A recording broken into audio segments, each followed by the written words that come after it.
शिव महापुराण की कथा कहती है, शंकर भगवान का संबोधन करता है। शिव महापुराण कहती है कि भगवान को आप ये पुष्प का जो भाग है वो शिव जी को दीजिए, वो शंकर को चढ़ाइए, डंडी का भाग अपनी ओर।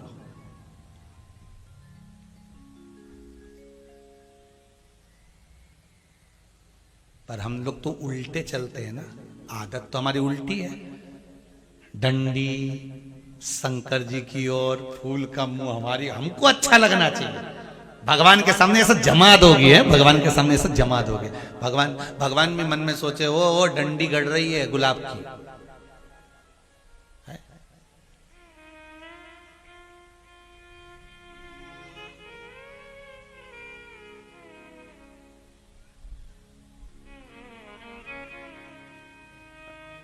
बेलपत्र चढ़ाने का भी एक तरीका होता है, समझ में आता है? सीधा बेलपत्र और उल्टा बेलपत्र, समझ लेना, बहुत अच्छे से समझिएगा। शिव जी के सम्मुख में शंकर भगवान के शिवलिंग पर जब बेलपत्र चढ़ता है तो बेलपत्र का जो सीधा भाग होता है वो शिव जी के शिवलिंग पर होना चाहिए, उल्टा भाग ऊपर होना चाहिए। बहुत ध्यान से समझना हो।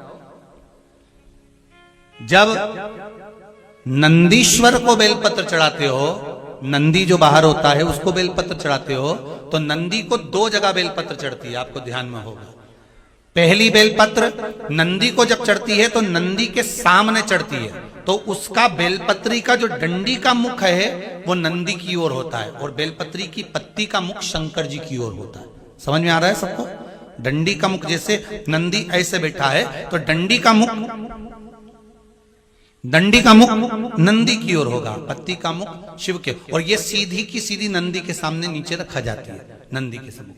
और एक बेलपत्र जब नंदी के ऊपर चढ़ती है तो डंडी का मुख शिव जी के ऊपर होता है, और इस पत्ती का मुख नंदी के सिर पर नंदी की ओर होता है। ये दोनों में बहुत अंतर है महाराज। जैसे कोई बच्चा कोई कंपटीशन एग्जाम के लिए जा रहा हो या कोई परीक्षा देने के लिए जा रहा हो, और पढ़ाई करे, स्मरण करे, तैयारी करे, वो अपनी जगह पर है। और ऐसा नहीं होता कि बच्चे पढ़ते नहीं है या तैयारी नहीं करते हैं। इसके बाद भी अगर उनका इंटरव्यू में पास नहीं होते या एग्जाम में पास नहीं होते तो उसके लिए ये दोनों बेलपत्री बड़ी काम करती है। बहुत ध्यान देना, जो नंदी के सामने बेलपत्र रखकर जाना, शिव जी के सम्मुख में बेलपत्र रखकर जाना, मतलब नंदी के सम्मुख में जब रखाएगी तो डंडी, जम के बोलिए, कहाँ होना चाहिए? नंदी की ओर। और जब ऊपर रखाएगी तो डंडी शिव की ओर हो। ये दो बेलपत्र रखकर शिव जी का स्मरण कर कर जाएं, कार्य सफलता की ओर बढ़ता है। कोई काम के लिए आप जा रहे हैं तो उसमें सफलता मिल जाती है, उसमें सफलता प्राप्त हो। शिव जी को बेलपत्र चढ़ा रहे हो, जो चिकना भाग है, सीधा भाग शिव जी के ऊपर, शंकर भगवान के ऊपर। थाली में अगर शिवलिंग का निर्माण कर रहे हो, पार्थिव शिवलिंग का निर्माण कर रहे हो, तो थाली में जब बेलपत्र रखोगे तो सीधी रखोगे, फिर उसके ऊपर शिवलिंग का निर्माण करो। अगर आप निर्माण करते हैं पार्थिव शिवलिंग का और बनाते हैं बेलपत्र का नीचे, हर जन्म में खाने के लिए अन्न भी मिलेगा, पेट भरने की व्यवस्था भी भगवान करेगा। प्रत्येक जन्म में आपके भोजन की व्यवस्था भी होगी, रुकने की व्यवस्था भी होगी, परिवार भी मिलेगा, पत्नी भी मिलेगी, बच्चे भी मिलेंगे। पर प्रत्येक जन्म में शिव महापुराण की कथा नहीं मिलेगी।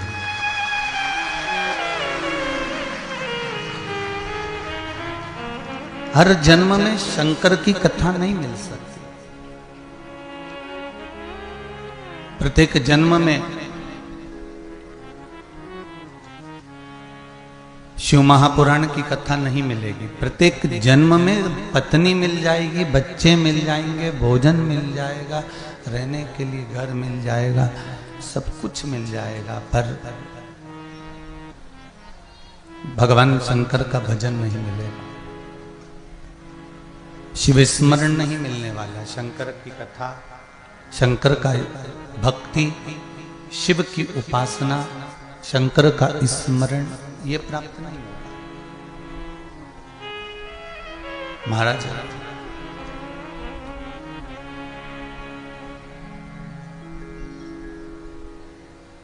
तेरी कृपा बिना न हिले एक भी अणु,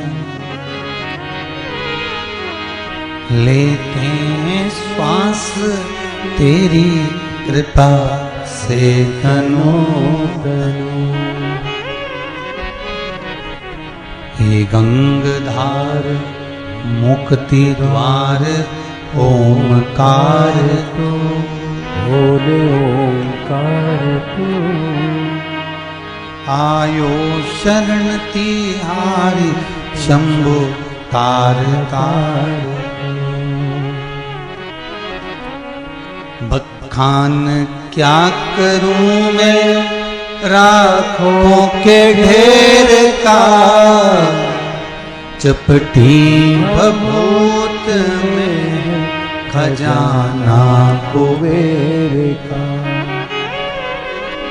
चपटी भभूत में है खजाना कुबेर का। हे गंगधार मुक्ति द्वार ओमकार तू, बोले ओंकार तू। आयो शरण तिहारी शंभु तार तार तू।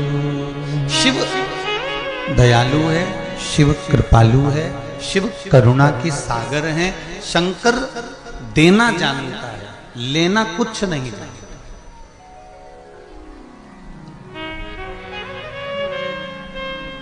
मेरा देवाधिदेव महादेव आपको केवल देना जानता है।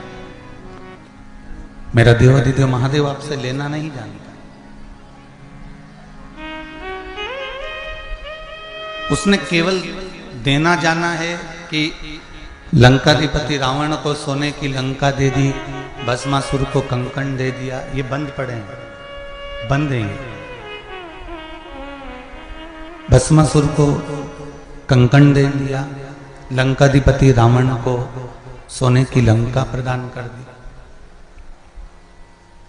उसने केवल देना जाना है।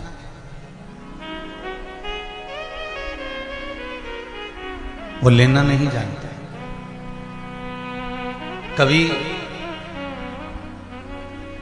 आपको कभी हमने इस व्यासपीठ से ये कहा कि शंकर जी को इतना सारा धन दे देना, या इतना सारा वैभव दे देना, या इतनी सारी सत्ता दे देना, या इतनी सारी दौलत दे देना, या सामान दे देना। शिव को अगर कुछ देना है, शंकर को यदि कुछ प्रदान करना है, तो शिव महापुराण की कथा कहती है कि शिव को मात्र एक लोटा जल यदि आपने समर्पित कर दिया तो शंकर ने आपके लिए कुबेर का खजाना खोल दिया। ऐसा सरल देव कहीं नहीं मिलने वाला।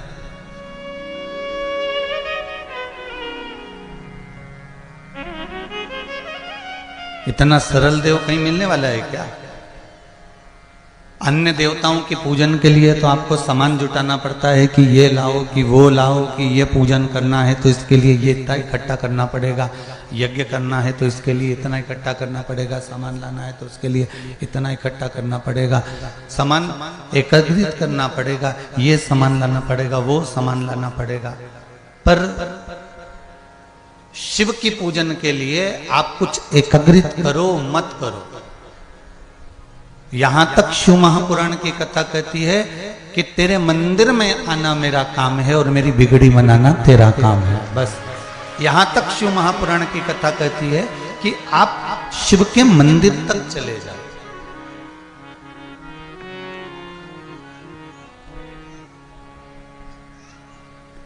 आप शंकर जी की चौखट तक चले जाओ, शिव के दरवाजे तक चले जाओ, शिव के मंदिर तक चले गए, शंकर के द्वार तक चले गए, शंकर की चौखट तक चले गए, शंकर के दरवाजे तक भी पहुंच गए, उसके मंदिर तक भी पहुंच गए, तो ये पक्का है कि शिव आप पर कृपा की दृष्टि कर ही देगा। ये बिल्कुल निश्चित है।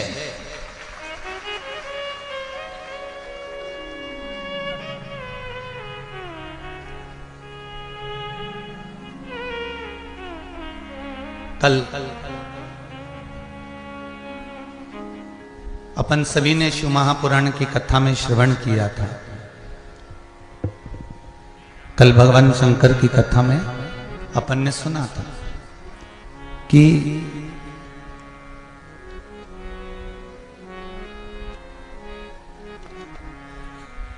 दुर्गा भवानी माता से कहा गया कि जाओ और जाकर आकाश मंडल में असुरों ने जल को रोक रखा है, मृत्युलोक से जल भूमि के नीचे से प्रकट नहीं हो रहा है। नदियां, तालाब, बावड़ी, कुंड सब खाली पड़े हुए हैं। आप जल की व्यवस्था करो।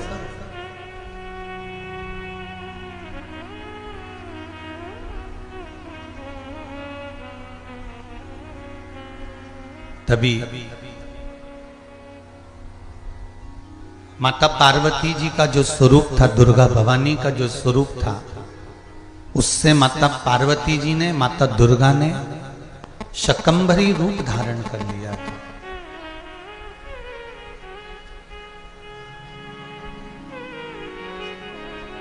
शकंभरी रूप धारण कर लिया।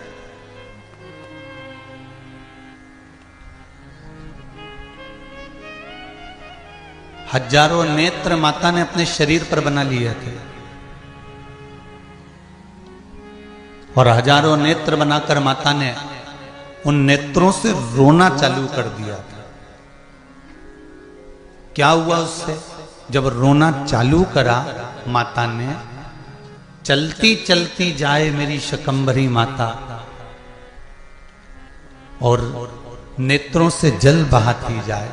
जो बंजर भूमि थी वो सब हरी भरी हो गई वापिस और अकाल समाप्त हो गए।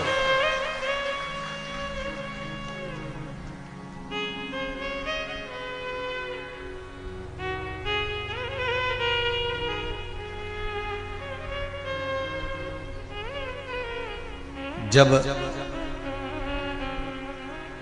संसार के ऊपर काल मंडराने लगता है, चारों तरफ जब सूखा पड़ने लगता है, कहीं विपदा आन खड़ी होती है, तब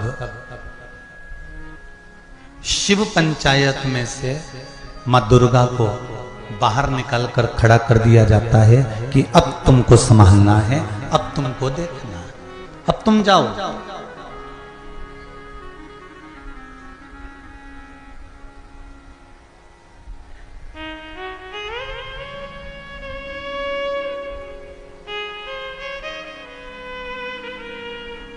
तेरे भक्त जनों पर माता बीड़ पड़ी है,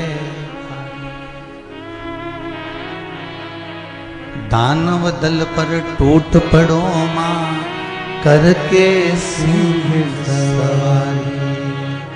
सो सिंहों से तू बलशाली, अष्ट भुजाओं वाली, दुखियों के दुखड़े सवारी।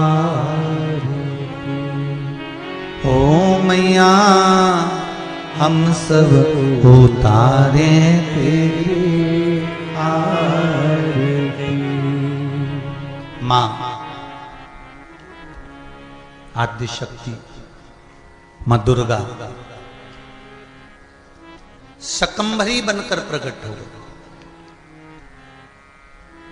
और जब मां शकंभरी बनकर प्रगटी, हजारों नेत्र कर कर माता ने जब रोना चालू करा, पूरी पृथ्वी को हरा भरा कर दिया, संपूर्ण पृथ्वी।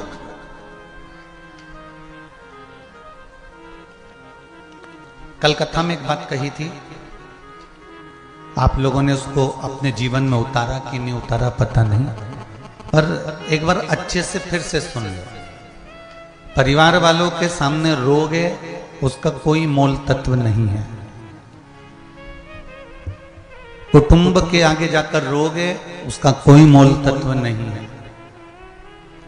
समाज वालों के आगे जाकर रोगे, उसका कोई मोल तत्व नहीं है। गैर समाज वालों के पास जाकर रोगे, उसका कोई मोल तत्व नहीं है। शिव महापुराण की कथा कहती है, अगर जीवन में दुख आए तो रोना, तो मेरे विश्वनाथ के चरणों में जाकर रोना, जिससे वो आंसू पोंछ दे।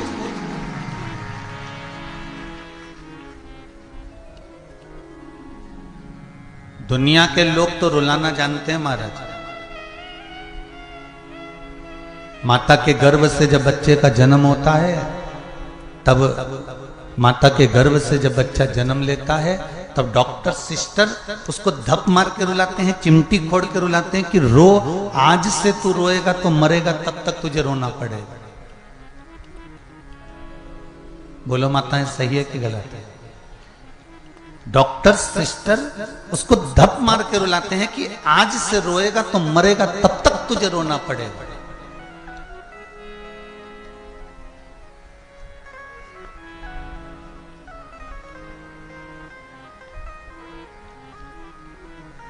रोना सिखाया नहीं जाता, रोना तो व्यक्ति को आ ही जाता है। सिखाना तो केवल मुस्कुराना पड़ता है।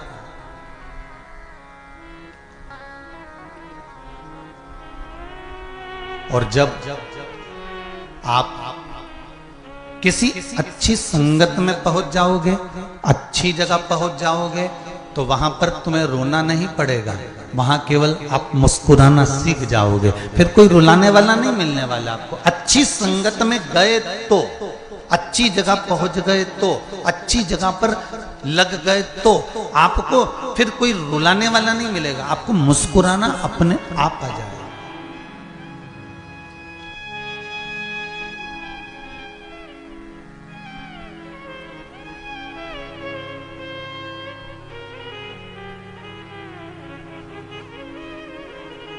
सुनार के दुकान के कचरे की कीमत बादाम से भी ज्यादा महंगी होती है। काहे की? अरे बोलो तो जम के। स्वर्णकार सुनार के दुकान के, सुनार के घर के कचरे की कीमत बादाम से ज्यादा महंगी होती है। कचरे की कीमत।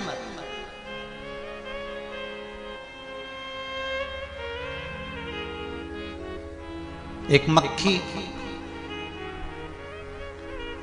सब्जी के ऊपर जाकर बैठ जाएगी, उस मक्खी की कोई कीमत होगी क्या? अरे बोलो तो तोलते समय वो पलड़े में बैठ गई, सब्जी पर बैठ गई, पत्ता गोभी पे बैठ गई, बैंगन पे बैठ गई, आलू पर बैठ गई, हरा धना पे बैठ गई, वो उसकी कोई कीमत हुई क्या? नहीं। और वही मक्खी जब सोना तुल रहा हो और सोने के पलड़े पर जाकर बैठ जाए तो कीमत होगी कि नहीं होगी? अपने आप उस मक्खी की कीमत बढ़ जाएगी। उसी तरह आप और हम हैं, हम अगर गलत जगह पर जाकर बैठ रहे हैं तो हमारी कोई कीमत नहीं है, और अगर हम शिव पुराण में जाकर बैठ रहे हैं तो हमारी कीमत बढ़ती चली जाए। हम यदि भगवान के भजन में जाकर बैठ रहे हैं, भगवान के स्मरण में जाकर बैठ रहे हैं, भगवान की भक्ति में जाकर बैठ रहे हैं, भगवान के कीर्तन में जाकर बैठ रहे हैं, भगवान के चरणारविंद में जाकर बैठ रहे हैं, भगवान की अविरल भक्ति में जाकर बैठ रहे हैं, तो हमारी कीमत बढ़ी हुई है। अगर कीमत घटी कहां पर है? तो कहा संसार के व्यर्थ के काम में हम जब तक लगे रहे तो हमारी कोई कीमत नहीं।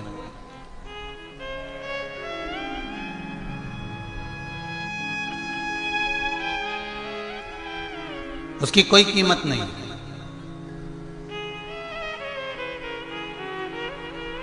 इसलिए बार बार कहते हैं, मत बुरे कर्म कर बंदे वरना पछताएगा, भगवान की आंखों से तू बच नहीं पाएगा, तू बच नहीं पाएगा।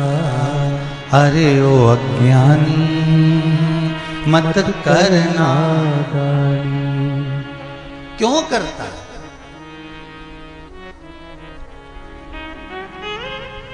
तेरे कर्म का फल भी तू ही पाएगा, जैसा किया तूने तेरे आगे आएगा, जैसा किया तूने तेरे आगे आएगा। मत बुरे कर्म कर बंदे, मत बुरे कर्म कर बंदे वरना पछताएगा। भगवान की आंखों से तू बच नहीं पाएगा, तू बच नहीं पाएगा। बड़ा मुश्किल है बचना।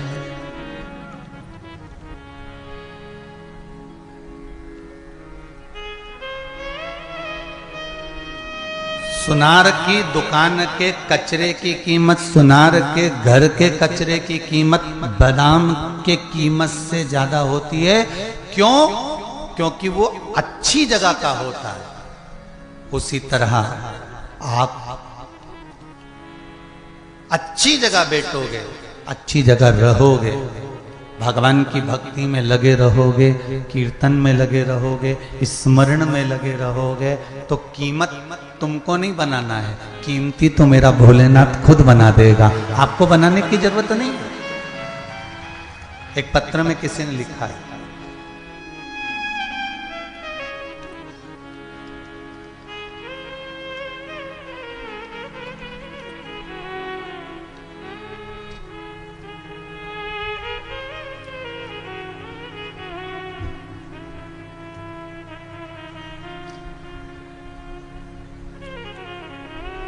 मैं वैशाली आकरे नागपुर महाराष्ट्र से हूँ। कहीं बैठी हो तो हाथ उठाएं। आप ही बेटा, दोनों हाथ हिला दो एक बार। हर हर महादेव। मैं वैशाली आकरे नागपुर महाराष्ट्र से। महादेव ने मुझे क्या दिया मैं क्या बताऊं। श्री शिवाय नमस्तुभ्यम जपने का फल क्या मिलता है मैं क्या वर्णन करूं। मेरे चाचा की बेटी की रात में बहुत तबीयत खराब हुई थी। मेरी चाची जोर जोर से रोने लगी।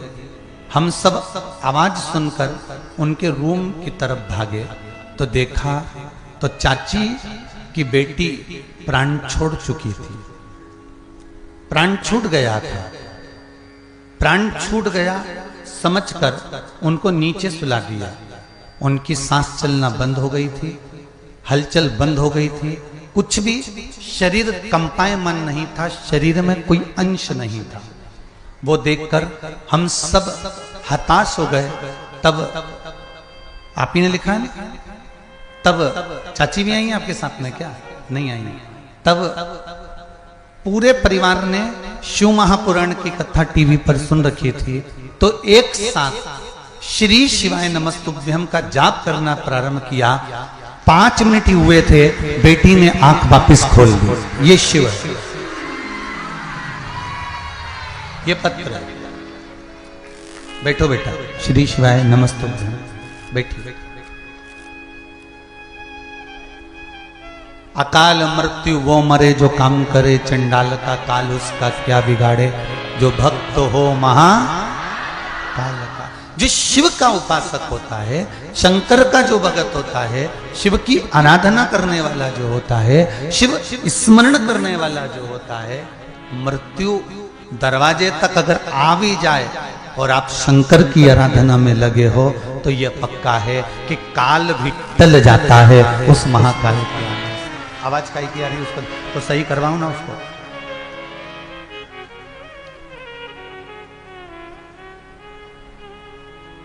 भगवान शिव की आराधना।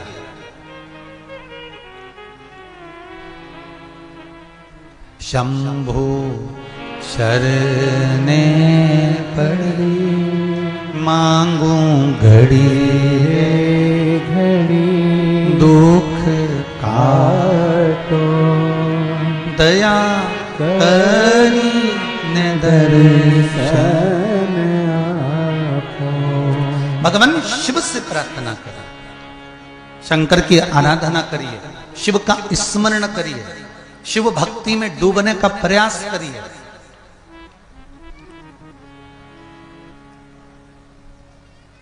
एक बात कहना चाहेंगे, आप स्वीकार करें तो अच्छा है।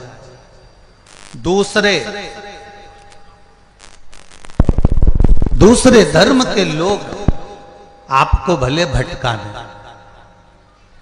आपका मार्ग बदल दें,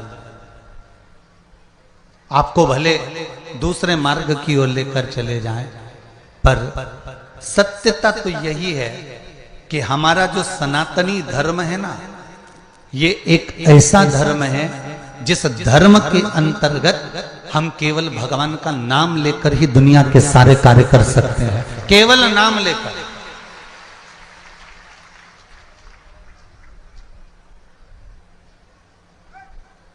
केवल एक नाम स्मरण से ही हमारा सब काम हो सकता है। आप भगवान का नाम लेकर आगे तो बढ़ो, स्मरण तो करो। शंभु शरणे मांगू घड़ी रे घड़ी दुख काटो दया करी दर्शन आपो। भगवान शिव भक्ति में लगना, शंकर का स्मरण करना। एक पत्र और बड़ा सुंदर है, देखिए।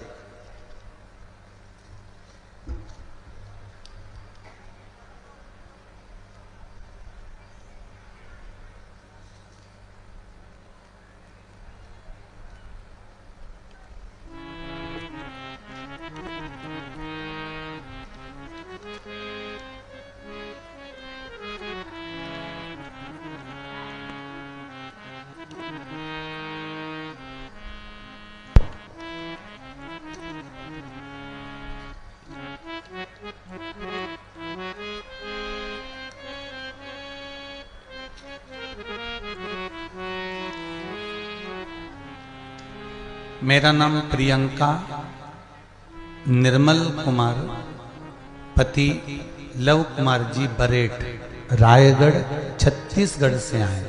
कहीं बैठे हैं आप ही? दोनों हाथ हिला दो एक बार। हर हर महादेव।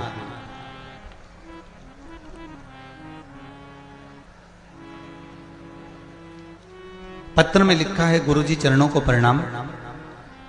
बाबा जी का चमत्कार हम बताएं। पिछले 2 साल से अपने पैरों से मेरे पति खड़े भी नहीं हो पाते थे। पत्र में लिखा है, आप ही ने लिखा है। पैरों से खड़े भी नहीं हो पाते थे। जब से मैंने कथा सुनी, पशुपति व्रत किया और पति को लेकर 4 फरवरी को सीहोर में कुबेरेश्वर धाम पर गई। कुबेरेश्वर धाम पर जाकर मैंने केवल बाबा से इतनी सी विनती करी है कि बाबा जब वो यहां से जाएं तो पांव ठीक कर देना। वो नीचे भी नहीं बैठ पाते, खड़े भी नहीं हो पाते। पांव ऐसे कर देना कि ऑफिस भी उनको छोड़ने जाना पड़ता है, कोई बिठा कर ले जाता है तब छोड़ कर आता है, वो खुद के पांव से चले। गुरुदेव जब सहारे से चल पाते थे, ऑफिस भी पहले हम छोड़ने जाते थे। गुरुजी पशुपति व्रत पूरा हुआ, सीहोर से वापस लौट कर आए, कुबेर भंडारी के दरवाजे से आए और आज पति के साथ में कथा सुन रहे हैं। मेरा पति भी पैदल ऑफिस चले जाते हैं चलकर। अब उनके चरण ठीक हो गए। बैठ जाओगे। हर हर। जो चल नहीं पाते थे। एक बात और कहूंगा, भले रुद्राक्षोत्सव में आप लोग नहीं आ पाए क्योंकि उस समय पर भीड़ इतनी बढ़ गई थी कि व्यवस्थाएं कुछ हो सकता है कि भगवान शंकर को जो मंजूर हो, शिव को जो अच्छा लगता हो, शिव की जो करुणा हो, पर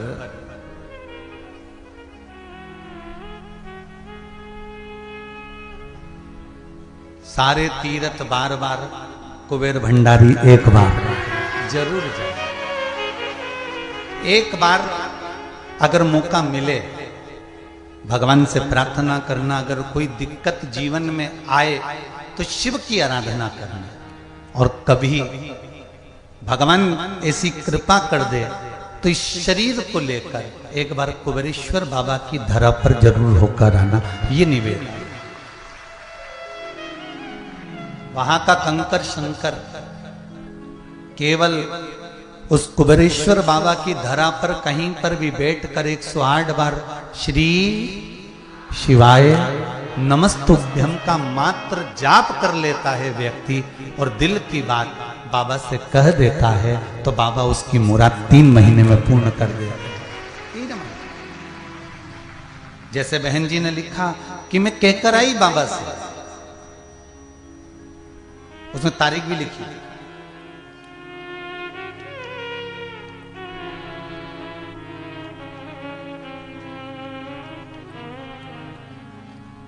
कुछ तारीख भी उन्होंने लिखी थी। 4 फरवरी 2022। अभी कौन सी चल रही है? मार्च। कितना समय हुआ? 3 महीने हो गए क्या? नहीं। और एक और बात कहूंगा, आपके क्षेत्र में जितने लोग आस्था पर कथा सुन रहे हो, जितने फेसबुक यूट्यूब पर सुन रहे हैं, आपके क्षेत्र में कहीं पर भी शिव महापुराण की कथा हो रही हो, 2 क्षण के लिए, 1 दिन के लिए, 15 मिनट के लिए जाओ, पर उस भूमि पर अपनी हाजिरी लगाकर जरूर आओ।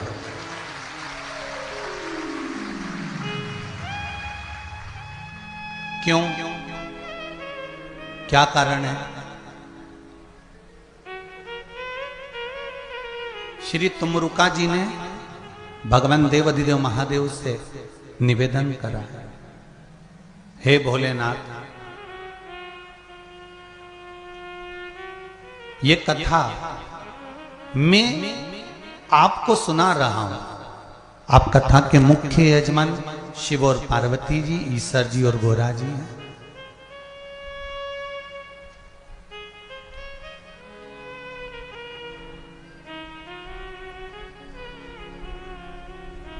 शंभु, ऐसी कृपा कर दो कि जिस भूमि पर, जिस धरा पर, जहां शिव महापुराण की कथा हो, वो धरा जितने दिन तक पुराण चले उतनी दिन तक वो कैलाश पर्वत निर्मित हो जाए, ऐसी करुणा कर।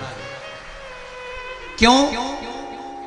तुमरुका जी ने कहा कि संपूर्ण विश्व के लोग, संपूर्ण संसार के लोग कैलाश नहीं जा पाएंगे, सब लोग कैलाश पर्वत तक नहीं पहुंच पाएंगे, पर यदि कथा स्थल तक भी पहुंच गए तो उनको कैलाश के पहुंचने का फल प्राप्त हो जाएगा और आपके दर्शन का फल प्राप्त हो जाएगा। ये शिव कथा।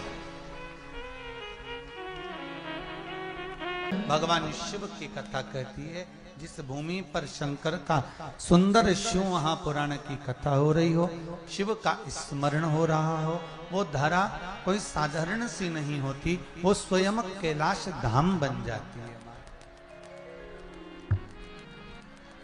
श्री शिवाय नमस्तुभ्यम। साथ में बोलो, श्री शिवाय नमस्तुभ्यम। श्री शिवाय नमस्तुभ्यम। मां देवी, मां दुर्गा,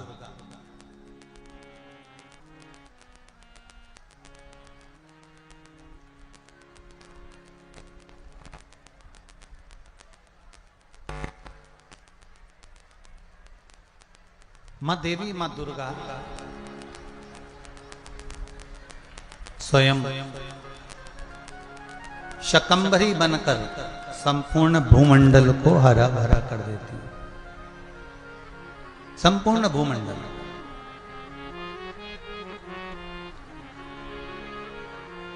महाराज,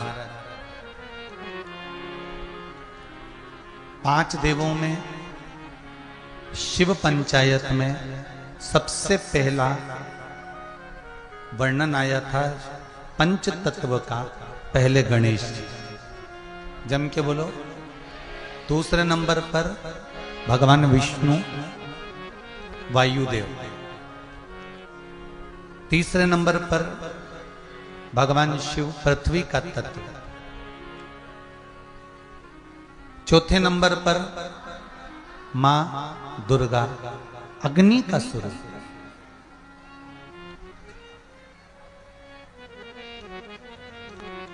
चतुर्थ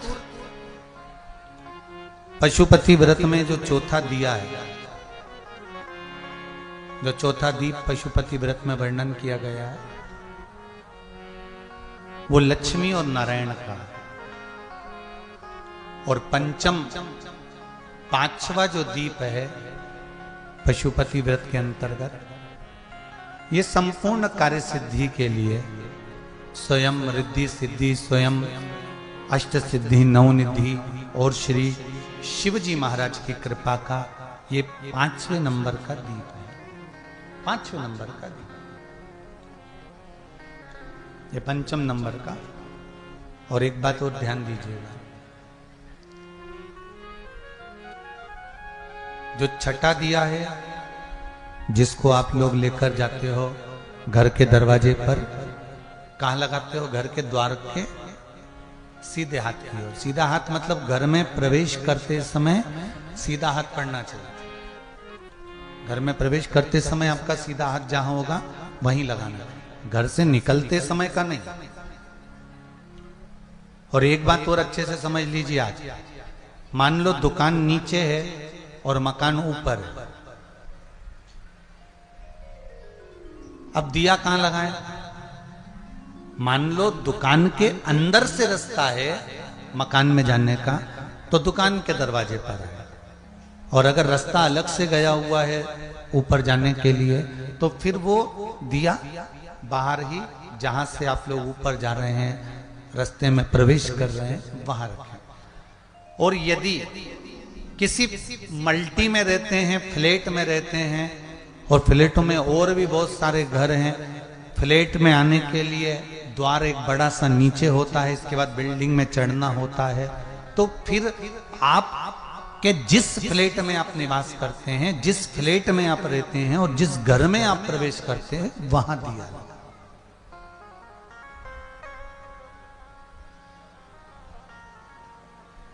पर शिव महापुराण एक बात और कहती है, अहंकार रखकर कभी पशुपति व्रत मत करना। अभिमान रखकर यदि हम भगवान का भजन करते हैं, अभिमान रखकर यदि हम भगवान का स्मरण करते हैं, तो उसका कोई फल नहीं मिलता।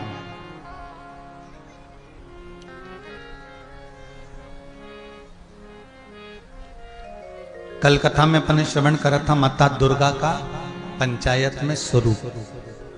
आज कथा में अपन श्रवण कर रहे हैं 5वें नंबर पर हैं सूर्य नारायण भगवान, जिनका तत्व है आकाश।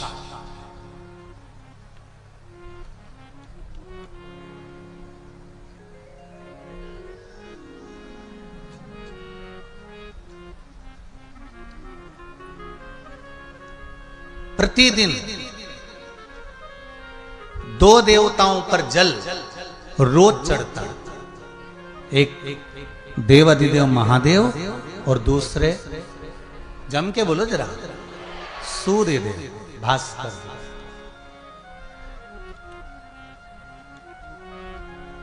अब एक बात सामने आ जाती है कि गुरुजी, इन पंचायत में ब्रह्मा जी का नाम क्यों नहीं? ऐसा क्या कारण कर दिया था ब्रह्मा जी ने? भाई ब्रह्मदेव तो ब्रह्मदेव है, तो ब्रह्मा जी का नाम तो पंचायत में होना चाहिए, तो पंचायत में ब्रह्मा जी का नाम क्यों नहीं? क्या कारण? एक बार ब्रह्मदेव ने भगवान विष्णु से कह दिया था कि तुम्हारे पिता कौन है? भगवान विष्णु ने भी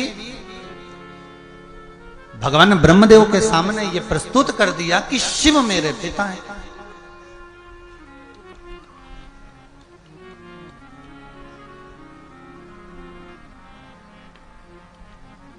अब जब एक बच्चे से कह दिया जाता है कि ये आपके पिता हैं, तो बच्चे को मानना चाहिए कि ये मेरे पिता हैं। माता छाया देवी ने भी सूर्य नारायण भगवान को कह दिया था कि शनि आपके पुत्र हैं, पर सूर्य देवता मानने को तैयार नहीं थे कि शनि मेरा पुत्र नहीं हो सकता, क्योंकि ये काला है। और मैं सुंदर, छाया देवी तुम सुंदर, मेरे जितने संतान सब सुंदर है, पर शनि काला क्यों है? तो वो मानने को तैयार नहीं हो। ऐसा कई बार हो जाता।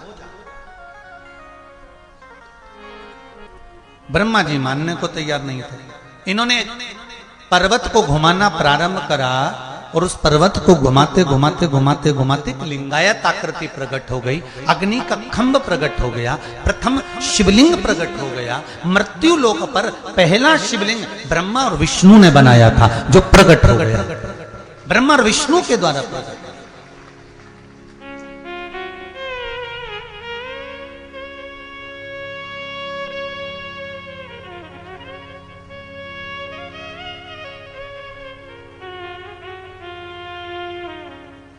कर्पूरगौरं करुणावतारं संसारसारं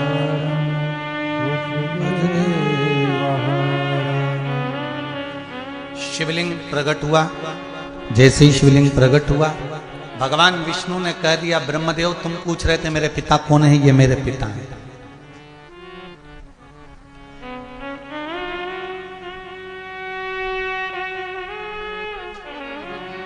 मेरे पिता को मैं जानता हूं कि यही मेरे पिता हैं।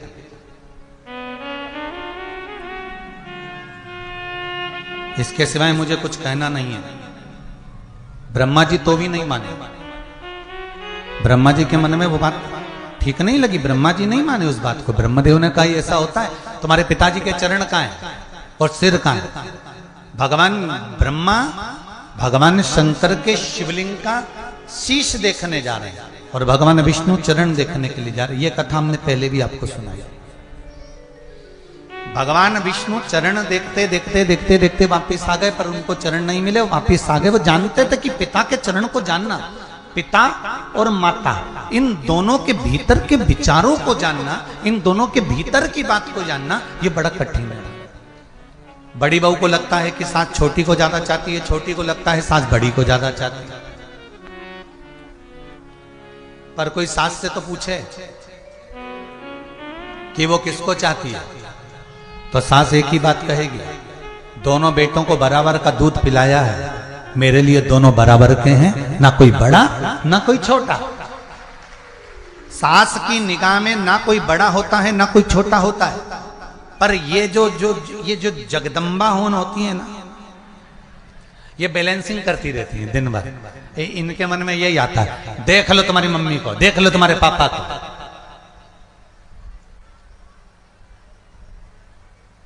जब से छोटी आई है ना, तब से छोटी का गुणगान गा रही है, और छोटी को लगता है कि मेरी तो कोई वैल्यू ही नहीं है।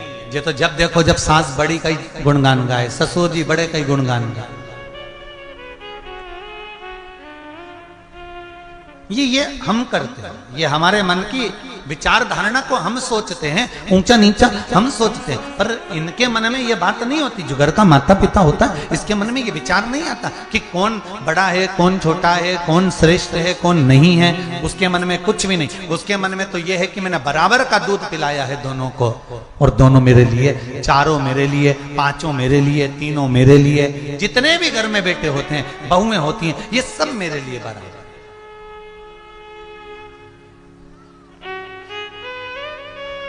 अब कभी कभी सासों के सामने रकम की बात हो जाती है, जो ज्वेलरी होती है ना, कि सास ने,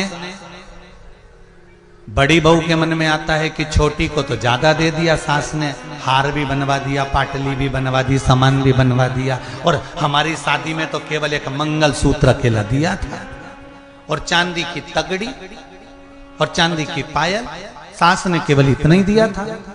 तो बड़ी बहू को ये समझना चाहिए कि जब तुम आई थी तब हो सकता है घर की कोई और पोजीशन रही हो, और आज तुम्हारे आने से घर में इतनी संपदा बढ़ गई कि छोटी को ज्यादा चढ़ गया। ये तुम्हारे चरण से।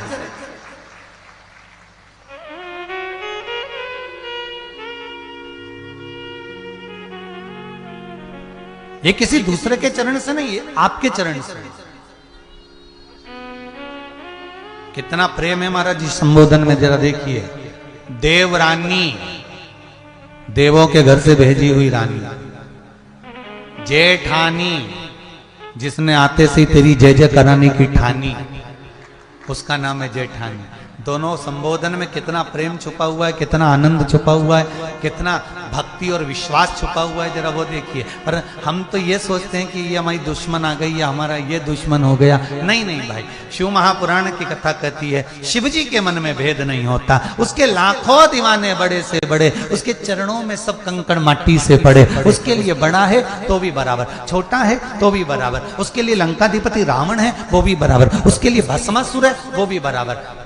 शंकर भगवान की आराधना देवताओं ने जितनी करी उतनी ही राक्षसों ने करी, असुरों ने करी, और जितनी असुरों ने करी उतनी ही मनुष्यों ने करी। भगवान शिव की आराधना देवता भी करते हैं तो राक्षस भी करते हैं। भगवान शिव की आराधना पापी भी करते हैं तो पुण्यवान भी करते हैं। भगवान शंकर की आराधना संत भी करते हैं तो साधु भी करते हैं। भगवान शिव की आराधना जिसकी मर्जी पड़े जो करे, और जो करता है शिव उसकी झोली भर ही देता है। ऐसा मेरा देवती देव महादेव।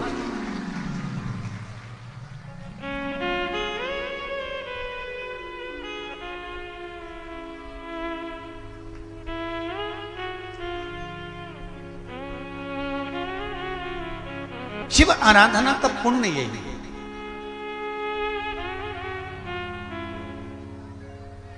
शिव आराधना का सुख यही है।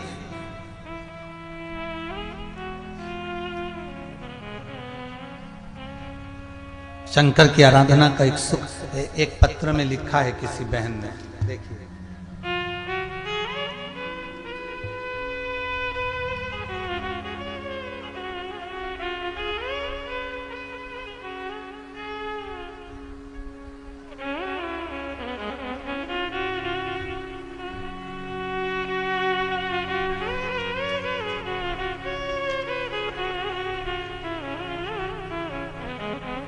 लता हरणे धानोरा महाराष्ट्र से हैं। कहीं बैठी हो तो हाथ उठा सकती हैं, कहीं बैठी हो तो हाथ उठा सकती हैं। लता जी ही लिखा, लता हरणे धानोरा। कहीं बैठी हैं क्या? बैठी उधर बैठी हैं क्या? अच्छा, हमको दिख नहीं रही हैं, परंतु हाथ हिला देना जी जी हो। कैमरे वाले को दिख जाए तो देख लीजिए रे दादा है।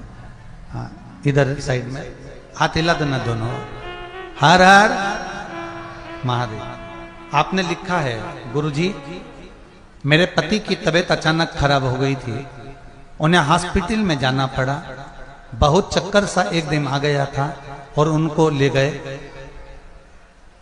उनको ले जाने के बाद एक्सरे करवाया। एक्सरे में निकला कि उनको गैप आ गया है शरीर के अंतर्गत मस्तिष्क में, और उसके बाद उन्हें नागपुर ले जाया गया। वहां पर उनको एडमिट किया गया। एडमिट करने के बाद में मैंने शिव महापुराण की कथा सुन रखी थी गुरुजी। अचानक क्या करें, पिछली बार का रुद्राक्ष रखा हुआ था, उस रुद्राक्ष का पानी उनको लोटे में डालकर जल थोड़ा थोड़ा सा डॉक्टर के हिसाब से, जैसा डॉक्टर कह रहे थे कि पानी इतना पिलाओ, उस हिसाब से देना चालू करा। वो रुद्राक्ष का जल शिव जी को चढ़ाया। 108 बार नाम लेकर श्री शिवाय नमस्तुभ्यम कहकर वो पानी मैंने अपने पति को पिलाया। हॉस्पिटल में भर्ती रहे। एक्सरे में आ गया था कि इनको गैप हो गया है। फिर MRI कराई गई। जब MRI की रिपोर्ट आई गुरुजी, तो आप आश्चर्य करेंगे, उस रिपोर्ट में कुछ भी नहीं आया और मेरा पति ठीक होकर घर आ गया। ये पत्र है। बैठिए बहन, बैठिए। हर हर महादेव, बैठिए। ये शिव कृपा है, ये शंकर की उदारता।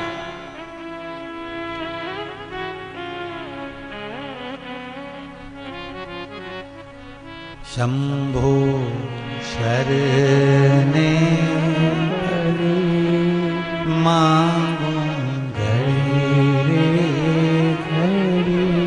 दुख काटो दया करी निदर्शन। शिव कृपा इसी को कहते हैं। इसीलिए आपको बार बार कहते हैं, शिव महापुराण की कथा में अगर बैठो, श्री शिवाय नमस्तुभ्यम जब बोलने का समय आए मन से कहो, और अपने हृदय की बात तुम्हें गुरुजी से जाकर नहीं कहना। जब श्री शिवाय नमस्तुभ्यम बोलो तब दिल की बात उस महादेव से कह दो, महादेव पूरी कर सकता है, शिव पूरा कर। सीहोर वाला गुरुजी नहीं, आप में और हम में कोई अंतर नहीं है। आप भी मनुष्य हो और हम भी मनुष्य हैं। और कोई हम सिद्ध पुरुष नहीं है कि हम तुम्हारे का सारा भाग्य देखकर और कागज पे लिख के दे देंगे कि तुम कौन से गांव से आई, क्या करती थी, क्या नहीं करती। हमको ये भी नहीं आता। हम तो एक चीज जानते हैं, शंकर की आराधना चाहे तुम करो, शंकर की आराधना चाहे सीहोर वाला महाराज करे, जो करेगा शिव उसकी सुन लेगा और आनंद प्रदान कर देगा। करना आपको पड़ेगा।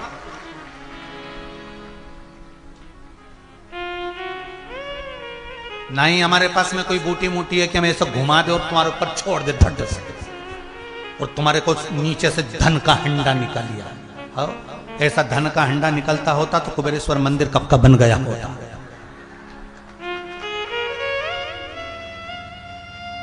फिर यहां से ये मूंछ वाला भैया बार बार नहीं कहता कि इतना दो, या वो कहते कि भाई इतना दो उतना दो। कौन कहे? ऐसा हंडा निकलता हो गया होता तो हो गया कल्याण महाराज। शिव महापुराण की कथा कहती है, कर्म करो, जब सब जगह से हार जाओ तब शंकर जी के मंदिर में जाकर झाड़ू और पोछा कर लो, शिव का स्नान करा दो, शंकर का श्रृंगार कर दो। सब दूर से हार जाओ तब शिव की शरण में जाओ।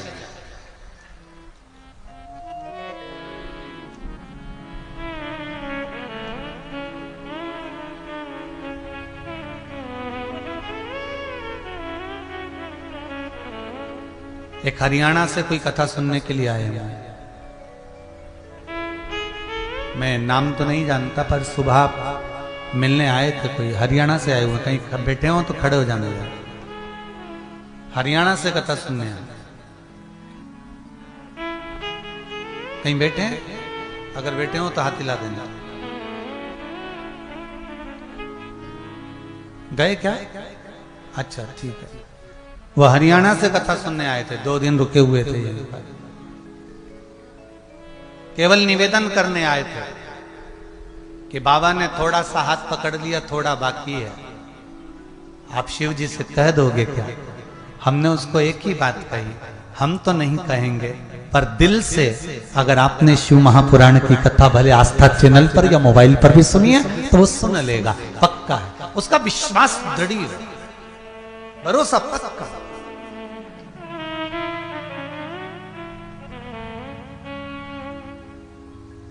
ब्रह्मा जी ने कह दिया कि ये शिवलिंग का चरण कहां है, शीश कहां है। झूठ बोले ब्रह्मा, सिर तक कट गया ब्रह्मा जी का।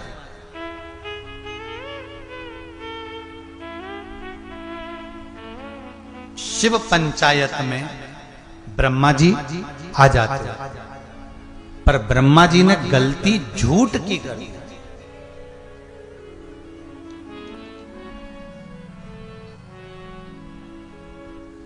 राम जी महाराज और रावण जी महाराज, इन दोनों में एक ही अंतर है।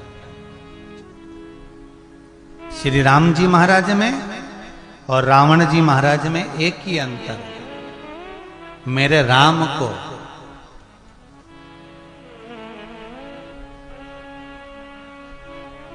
अहंकार का ज्ञान था। किसको? जम के बोलो जरा। राम जी को, मेरे राम जी को, मेरे राघव जी को अहंकार का ज्ञान था, और रावण को ज्ञान का अहंकार था। दोनों में एक ही अंतर। मेरे राम जी जानते हैं कि ज्ञानी पुरुष को अहंकार नहीं करना चाहिए, और रावण इतना ज्ञानी था कि उसको अहंकार छा गया था। दोनों में एक ही अंतर। इनको अहंकार का ज्ञान था और उसको ज्ञान का अहंकार था। ब्रह्मा जी क्यों नहीं बैठे पंचायत में? एक गलती तो ब्रह्मा जी ने कर दी झूठ बोलकर। दूसरी गलती, ब्रह्मा जी को गायत्री महारानी के साथ में जब ब्रह्मदेव, गायत्री मैया जब जब ब्रह्मा जी यज्ञ कर रहे हैं पुष्कर राज की भूमि पर, और सरस्वती माता वीणा देवी श्रृंगार करने में लगी हुई हैं, तब सरस्वती मैया नहीं आई।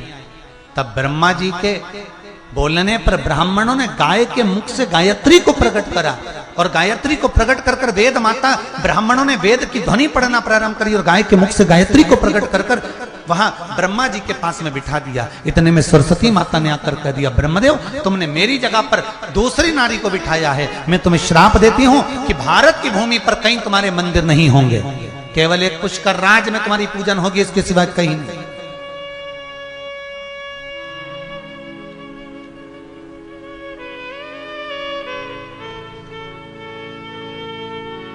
तो एक कारण ब्रह्मा जी का शिव पंचायत में नहीं बैठने का था झूठ, दूसरा कारण था ब्रह्मा जी को धर्म पत्नी का श्राप, और तीसरा कारण था ब्रह्मा जी का, ब्रह्मा जी क्यों नहीं बैठे शिव पंचायत में, तीसरा कारण था ब्रह्मदेव का अहंकार। एक बार ब्रह्मा जी के मन में अहंकार आ गया।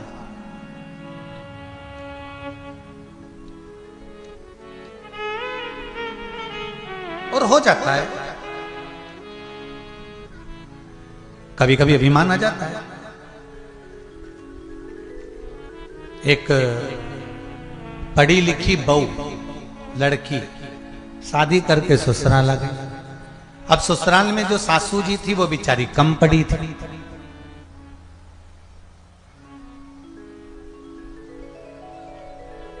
सासू ने एक दिन पूछ लिया बहू से कि बेटा अपनी शैक्षणिक योग्यता को हिंदी में बताओ ना कि तुमने क्या पढ़ाई करी है।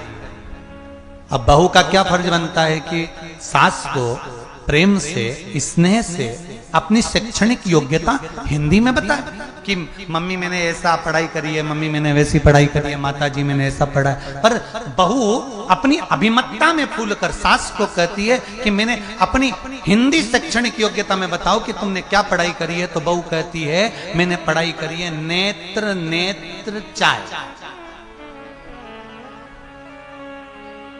क्या पढ़ाई करी है? बोलो जम के बोलो, तुम लोग भी बोलो। नेत्र नेत्र चाय। फिर पूछा सास ने ये कौन सी पढ़ाई है? तो कहा IIT। मैंने IIT करा।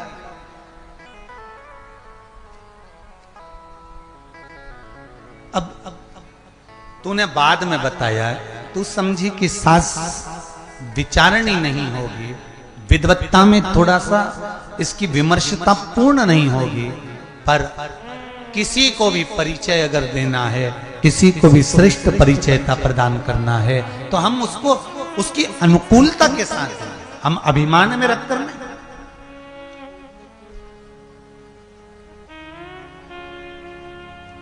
अहंकार में 3 गए, धन, वैभव और वंश, ना मानो तो देख लो रावण, कौरव और कंस।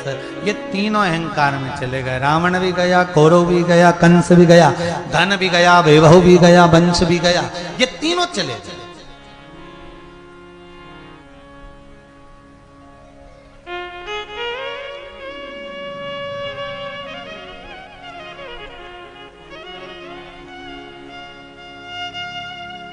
आप ही के बीच में एक माता जी बैठी हुई हैं, जो अभी सीहोर में कथा में भी मुख्य यजमान का पद पाया था उन्होंने, और अभी फिर कथा लेने के लिए आई है। कहीं बैठी हैं? कहाँ गई?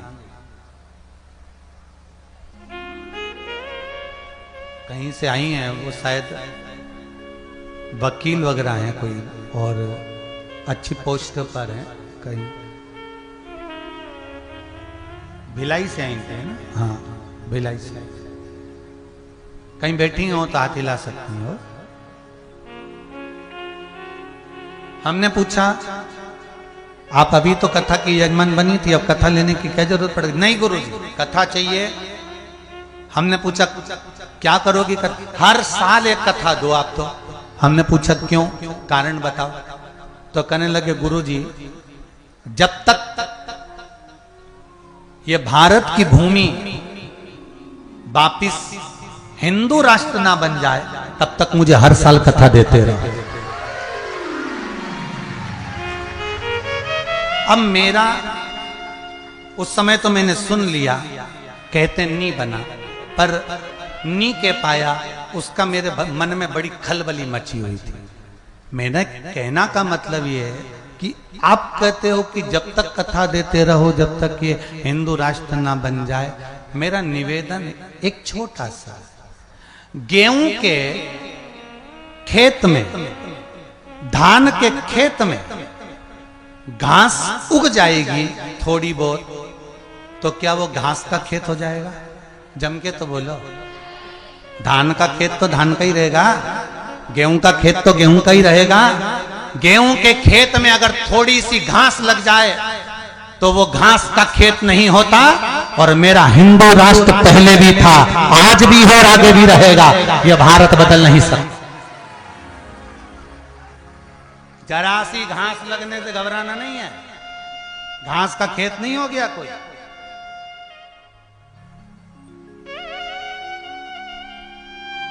भारत हिंदू राष्ट्र पहले भी था, आज भी है और रहेगा। ये धान का खेत घास का खेत नहीं हो जाएगा। ये गेहूं का खेत थोड़ी सी घास लगने से घास का खेत नहीं हो जाएगा। ये रहेगा, पहले भी था, आज भी। गेहूं का खेत गेहूं का रहेगा, धान का खेत धान का रहेगा। हाले कोसा ही। अरे बोलो तो। छुरिया, ये वही छुरिया है क्या जो गाने में तो छुरिया चल जाए? छुरिया छुरिया ही है। और मां बमलेश्वरी का दरबार मां बमलेश्वरी का ही रहेगा, इसको बदला नहीं जा सकता। महाराज तुम कितना ही प्रयास कर लो, कितना ही बदल, ये नहीं बदल सकता।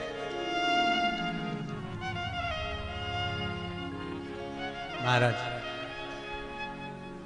बोल भारत माता की। तो मेरा निवेदन है कि कथा, भगवान का भजन, भगवान का स्मरण, भगवान का कीर्तन, ये आपकी चित्त वृत्ति और आपके आनंद के साथ में। ब्रह्मा जी को अहंकार आ गया था, और अहंकार ब्रह्मा जी को किस चीज का आया कि सृष्टि का निर्माण मैं कर सकता हूं, सृष्टि मैं बना सकता हूं, सृष्टि का निर्माण करता मैं हूं। ये ब्रह्मा जी का अहंकार था। कई बार आपके भीतर भी अहंकार हो जाता है, आपके भीतर भी अभिमान प्रकट हो जाता है।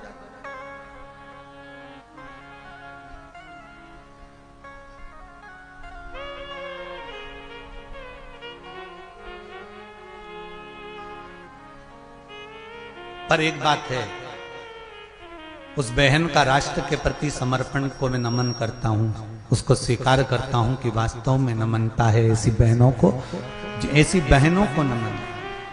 कल हमारे आदरणीय जजमान दिनेश जी साहू भी कह रहे थे, गुरुदेव कृपा करो, इस साल कथा हो गई, 2024-25 में एक कथा और दे देना। मैंने कहा अभी तो पूरी तो होने दो, तुम अभी फिर लग गए एक कथा में। हमने कहा अभी सुन लिया ना, अभी यहाँ सुन लिया बहुत है। नहीं गुरुदेव, एक कथा और होना चाहिए। हमने पूछा क्यों ले रहे हो कथा, कथा लेने का कारण क्या है? तो दिनेश जी साहू के शब्द पर जाइएगा। उन्होंने कहा गुरुदेव ये वो क्षेत्र है जहां पर केवल आदिवासी लोग रहते हैं। गुरुदेव पहली बार मैंने अपने गांव को शिव महापुराण की कथा सुनते हुए देखा है, तो खुशी हो रही है, मुझे प्रसन्नता हो रही है कि मेरे गांव के लोग, मेरे नगर के लोग, मेरे आसपास के क्षेत्र के लोग शंकर की भक्ति में कम से कम डूबे तो हैं, शिव स्मरण में लगे तो हैं। इससे बढ़कर गौरव कुछ नहीं हो सकता। धन कमाया, आखिरी में यहीं छोड़ा, संपदा कमाई, आखिरी में यहीं छोड़ी, जोड़ जोड़ कर पुत्रों को देकर चले गए, अपने लिए करा क्या? आज कम से कम आपने ये सत्कर्म कर लिया, शिव महापुराण की कथा करवा कर लाखों लाखों लोगों को श्रवण करा दिया, तो ये जीवन का सुख नहीं तो और क्या है महाराज? ये जीवन का आनंद ही तो है। और आखिरी में नहीं तो जोड़ा जोड़ा जोड़ा जोड़ा जोड़ा यहीं छोड़ा, और इतना बड़ा फोटो घर में माला टंगा हुआ चिपक गया। इससे ज्यादा कुछ नहीं होना। और फिर वो फोटो कब उतरेगा? जब 16 श्राद्ध आएंगे। 16 श्राद्ध में कंडा जलाएंगे और उसमें, अब तुम बोलो, तो कंडे को, आगी को जला के क्या छोड़े? घी और शक्कर छोड़ेंगे और याद करेंगे दादाजी को, सब छोड़ के चले गए। मुस्कुराओ मती, अपने को भी घी शक्कर छूटेगी। हंसने से कौन सा फायदा है? इसलिए कह रहे जिंदगी में कोई अच्छा काम कर कर चले जाओ तो घी शक्कर की भी जरूरत नहीं पड़ेगी। ऊपर जाने का, भगवान के पास चले गए, नाम यहां अजर और अमर हो गया। कुछ अच्छा कर कर जाए।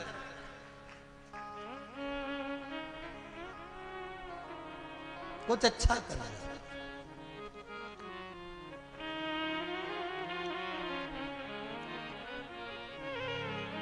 महाराज जब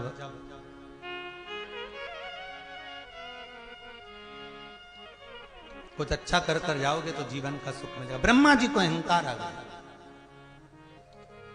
और ब्रह्मदेव का अहंकार, अहंकार तो दो को और आया था। एक बार लंकाधिपति रावण को और एक बार सहस्त्रबाहु को। लंकाधिपति रावण को मालूम पड़ा कि सहस्त्रबाहु अपने आप को बहुत वीर योद्धा समझता है, उसकी हजारों भुजाएं। तो लंकाधिपति रावण ने कहा, किसी को अगर परखना है, विद्वान तो था रावण, किसी को अगर परखना है तो चलो जरा मैं सहस्त्रबाहु से उसकी वीरता को देखकर आता हूं। और लंकाधिपति रावण महिष्मती चला गया। कौन सी नगरी में गया है? जम के बोलो। महिष्मती नगरी। महिष्मती मतलब आज के जमाने में है माहेश्वर। ये नर्मदा जी के घाट पर है महेश्वर मंडलेश्वर, ऐसा वर्णन आता है। तो महेश्वर पहुंच गया लंकाधिपति रावण, और महेश्वर में जाकर लंकाधिपति रावण ने एक शिवलिंग बनाया और शिवलिंग बनाकर उसकी पूजन करने बैठ गए।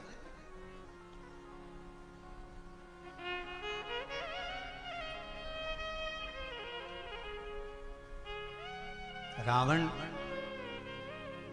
शंकर भगवान की आराधना कर रहा है।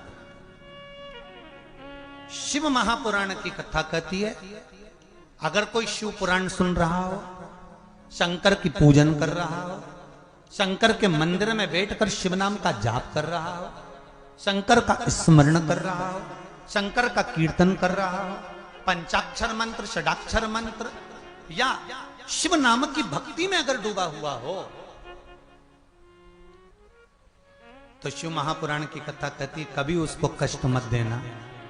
यहां तक शिव पुराण कहती है, अगर जितने लोग बैठकर कथा सुन रहे हैं और आपको अगर उठकर भी जाना है ना, तो किसी को अपना चरण ना लगे, उसका ध्यान रखो। या तो कथा में बैठ गए तो पूरा 2.5 घंटा 3 घंटा जब तक कथा चले तब तक बैठे रहो, उसके बाद ही उठकर जाओ। कोई विशेष जरूरत पड़ गई हो, बहुत ही ज्यादा जरूरत पड़ गई हो तो जाओ।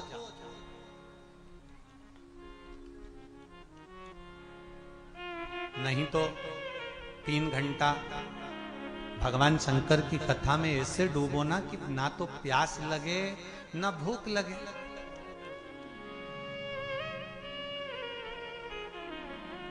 और हाले कोसा में तो एक चीज देखने को मिली है कि यहाँ के छोटे छोटे बच्चे भी जो अपनी मम्मियों के साथ, माताओं के साथ कथा सुनने आए हैं ना, इनकी रोने तक की आवाज नहीं आ रही, वो कथा में इतने मग्न होकर सुन रहे हैं, उनकी आवाज तक नहीं आ रही है बच्चों।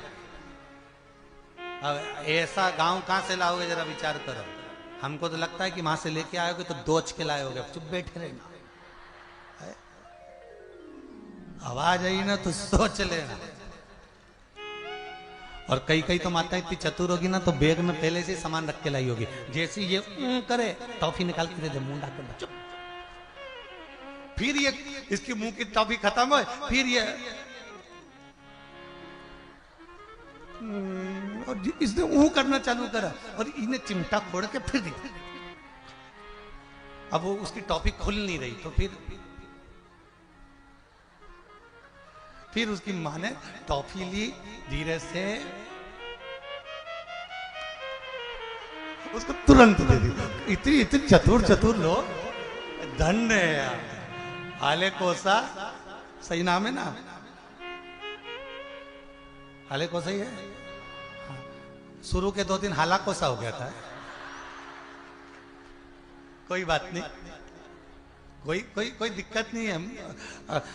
डिग्री, डॉक्टर की डिग्री, कलेक्टर की डिग्री, एसपी की डिग्री, इंजीनियर की डिग्री, ये सारी डिग्रियां यहीं चलती है। वहां डिग्री नहीं, वहां तो आपका कर्म चलता है, डिग्री केवल नीचे रह जाती है, वहां कर्म चलता है। ये नाम मान से कुछ नहीं होता साहब, नाम रख दिया है, कईयों का नाम रख दे शांति भाई, वो कई शांति से रहे, फालतू की बात।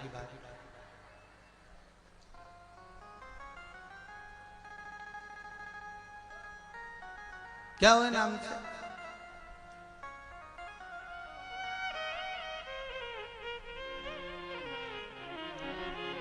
अब रावण चला तो नर्मदा जी के तट पर महेश्वर में शिवलिंग का निर्माण करा रावण ने और उसकी पूजन करने लगा। जब रावण पूजन करने लगा, इतनी देर में सहस्त्रबाहु को मालूम पड़ा कि लंका का राजा रावण महिष्मती में आया है और घाट पर बैठा है, शिव की आराधना कर रहा है, मुझे हराने के लिए तप कर रहा है। सहस्त्रबाहु स्नान कर रहा था अपनी रानियों के साथ, उसकी हजारों भुजाएं थी, उसने नर्मदा जी के जल को हजारों भुजाओं से रोक दिया। अब नर्मदा जी के जल को रोका तो नर्मदा जी का पानी पूरा रुक गया और रुकने के बाद सहस्त्रबाहु ने अपना एक हाथ उधर से उठाया तो नर्मदा का सारा जल, नर्मदा का जल जहां रावण बैठा था पूजन कर रहा था शिवलिंग की, वहां पहुंच गया। पहुंचते से नर्मदा जी उस शिवलिंग को बहा कर ले गई। रावण उठकर खड़ा हो गया। रावण को क्रोध आ गया कि मैं शिव की आराधना कर रहा था और ये सहस्त्रबाहु ने क्या कर दिया।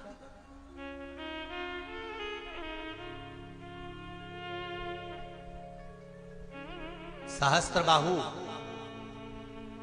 दत्तात्रेय भगवान का उपासक था और रावण, बोलो जम के, शिव का उपासक।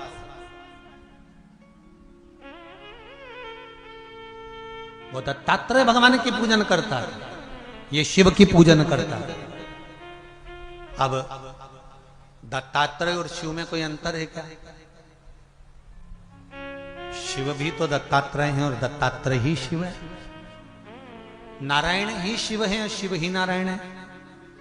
राम ही शिव है, शिव ही राम है। कृष्ण ही शिव है, शिव ही कृष्ण है।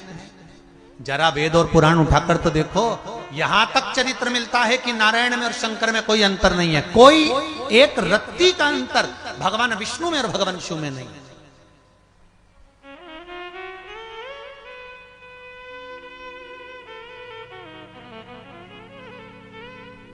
कोई अंतर नहीं है।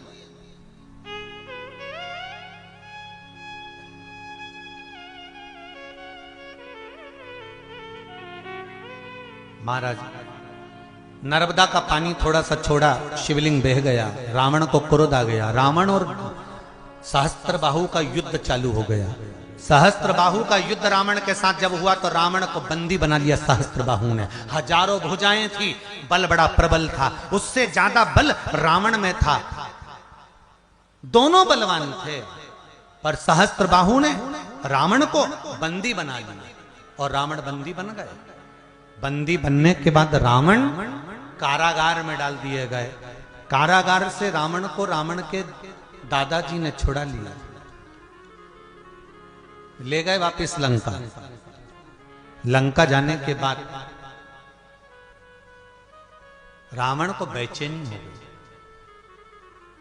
रावण का हृदय काम करना बंद कर दिया। रावण को दुख हो गया हृदय में, कि मैं शिव की आराधना करने वाला, शंकर का भजन करने वाला, शिव का स्मरण करने वाला, और आज बंधन में,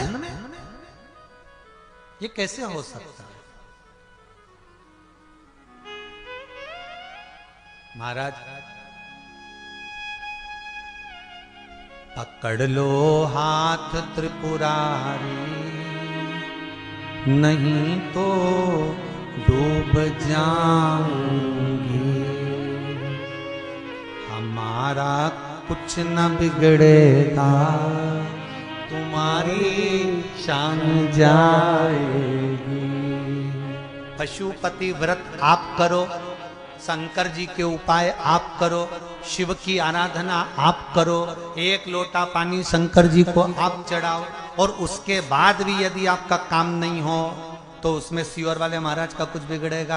नाम किसका खराब होगा? कि शंकर जी का नाम, लोग कहते थे शिव जी का पशुपति व्रत कर लो, शंकर जी का उपाय कर लो, शंकर जी का ये कर लो, शंकर जी का पूजन कर लो, शंकर जी पे चावल चढ़ा दो, एक लोटा पानी चढ़ा दो, एक बेलपत्र चढ़ा दो, मूंग का दाना चढ़ा दो। शिव की आराधना बताई थी सियोर वाले महाराज ने।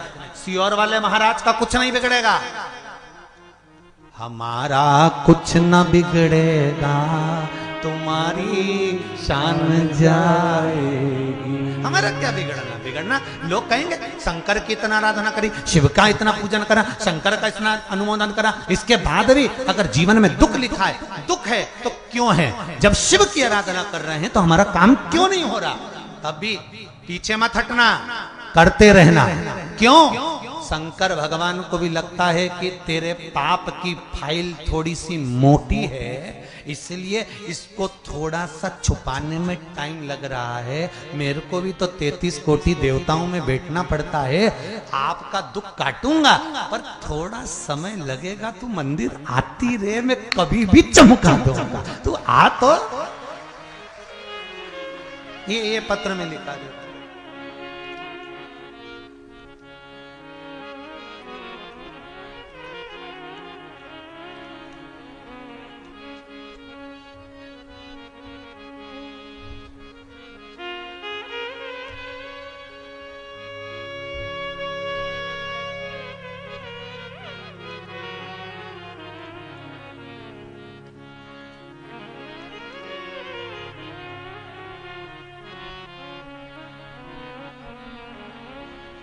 रुक्मणी साहू, ग्राम परसठ, जो भी लिखा हो, गरियाबंद। कहीं बैठी हैं आप? ही दोनों हाथ हिला दो एक बार। हर हर महादेव। आपने लिखा है दीदी, गुरुजी मैंने जॉब के लिए बहुत आवेदन दिया था पर जॉब नहीं लगा था। एक बार उपाय किया, तब आंगनबाड़ी में मेरा जॉब लग गया। गुरुदेव, मन में आया कि शिव सब कुछ दे सकते हैं, तो क्यों ना एक बार शिव की आराधना फिर करी जाए, इस पद से भी कोई ऊंचा पद मिल जाए। ये शंकर ही कर सकते हैं। गुरुदेव, मेरी माँ ने मुझसे वापिस पशुपति व्रत के बारे में बताया और मैंने पशुपति व्रत करना प्रारंभ किया। गुरुजी, उच्च श्रेणी शिक्षक के पद पर मेरी नियुक्ति हो गई है बाबा की कृपा से। ये शिव। बैठो बहन, श्री शिवाय नमस्ते। ये शंकर है। पत्र तो बहुत सारे, ढेर लगे हुए हैं भैया लोग। अब इतने सारे पढ़ना, फोटो भी है सियोर वाले महाराज का, जी ने भी बनाया, बहुत जोरदार बनाया। अच्छा एक बात तो है, जितने भी फोटो बनाते हो ना तुम सियोर वाले महाराज के, इनके दांत जरूर बनाते हो। मतलब महाराज मुस्कुराता ही रहता है हमेशा 12 छठी। अरे रोके करेंगे भी क्या? बहुत सारे पत्र हो, किसी ने तो पत्रिका भी लिख दी है।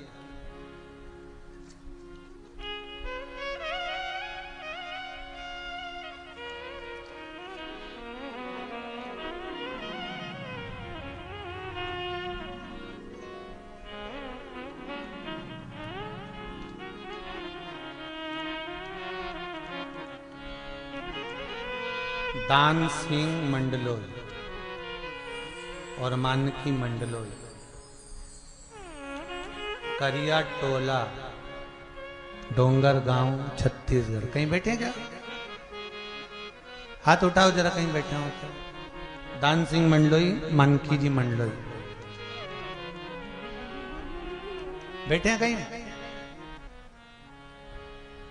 इन्होंने पत्र में लिखा है कि गुरुदेव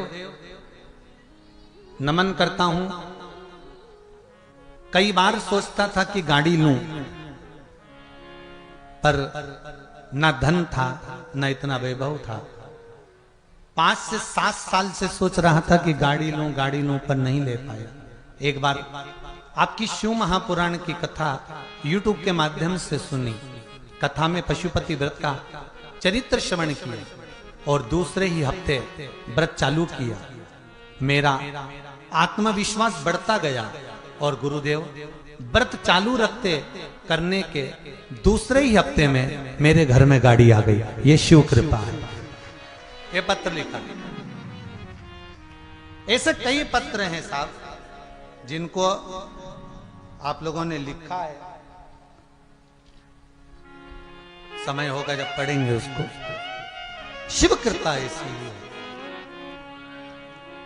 तेरा ही दिया मैंने खाया पिया है, तेरा शुक्रिया है, तेरा शुक्रिया है। आज रावण के मन में दुख आया और रावण को दुख इस बात का हुआ कि मैं शिव की आराधना कर रहा था, शंकर का भजन कर रहा था, शंकर का पूजन कर रहा था, शिव स्मरण कर रहा था। फिर कारण क्या हुआ? ये जो मुझे सहस्त्रबाहु के बंधन में रहना पड़ा, क्या मेरी वीरता में कोई कमी थी? क्या मेरे बल में कोई कमी थी? क्या मेरी विद्वत्ता में कोई कमी थी? रावण शंकर के द्वार मेरे शिव की चौखट पर कैलाश अधिपति के सम्मुख में पहुंच गया और रावण ने कैलाश अधिपति से जाकर कहा कि मुझ में कमी क्या रह गई थी वो बता दो, तुम्हें बंधन में क्यों पड़ा? शंकर भगवान ने कहा, रावण तेरी एक ही कमी रह गई थी कि तू जो पूजन कर रहा था ना, जो तू शिव की आराधना कर रहा था ना, जो शिवलिंग का तूने निर्माण करा था और पूजन कर रहा था, उस शिवलिंग की आराधना में, पूजन में तो नर्मदा का जल समर्पित नहीं कर पाया था। तेरी अहंकार के कारण, तेरी अभिमत्ता के कारण तू लंका अधिपति लंकेश, तू लंका से जल लेकर गया था और तूने ले जाकर शिव को समर्पित करा था। ए रावण सुन,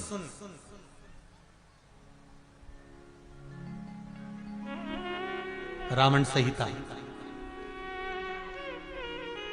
जिसने नहीं पढ़ी हो एक बार अच्छे से पढ़ना। रावण संहिता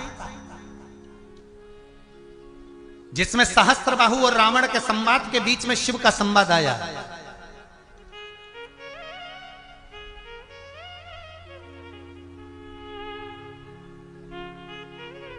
लंकाधिपति रावण और इस संहिता की 1-2 लाइन, जितने लोग कथा सुन रहे हैं आस्था चैनल पर, जितने सुन रहे हैं फेसबुक यूट्यूब पर और जितने कथा सुन रहे हैं इस पावन धरा पर, सब याद रखना इस लाइन को, भूल मत जाना। पहले कथा में आई नहीं है, पहली बार आ रही है ये लाइन, ध्यान देना। शंकर कह रहे हैं, मेरे शिव कह रहे हैं रावण से, रावण किसी पवित्र नदी के तट पर, किसी नदी, तालाब, सरोवर, कुंड के तट पर अगर कोई शिव मंदिर हो, कोई शिवालय हो, कोई शंकर की आराधना हो, तो उस नदी का जल, उस तालाब का जल, उस बावड़ी का जल, उस कुंड का जल, उस कूप का जल शंकर भगवान को जरूर चढ़ाना चाहिए, जिससे मनोकामना पूर्ण हो जाती है। अब समझोगे कैसे? जैसे आप गंगा जी के घाट पर गए और गंगा जी के घाट पर गए और पानी कहां से ले गए? हाले कोसा, ठीक है, हाले कोसा का जल चढ़ाओ, मना नहीं है, पर गंगा का जल भी शिव जी को चढ़ाओ। यमुना जी के घाट पर गए तो यमुना जी का जल भी शिव को चढ़ा।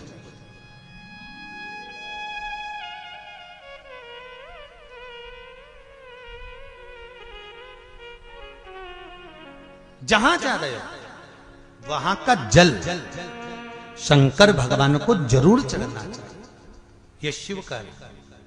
रावण ने एक गलती कर दी थी, नर्मदा जी के घाट पर शिवलिंग की स्थापना कर कर, पूजन कर कर, प्रतिष्ठा कर कर, उनका आराधना करने पर नर्मदा का जल शिव को नहीं चढ़ाया,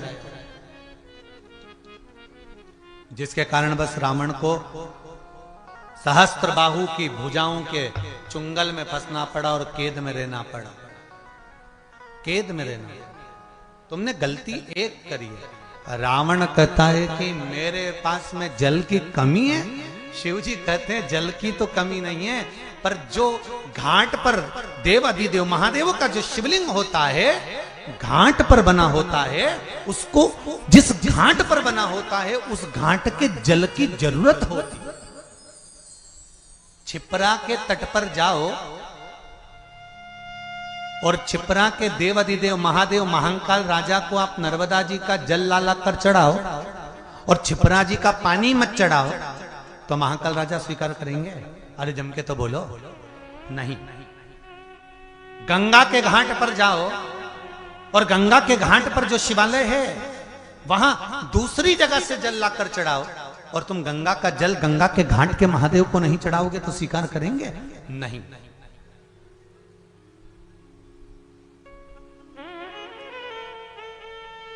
आप दूसरी जगह का चढ़ाओ मना नहीं है, पर पहले जिस घाट पर जो देवता बैठा है उसका सम्मान वहां होना चाहिए।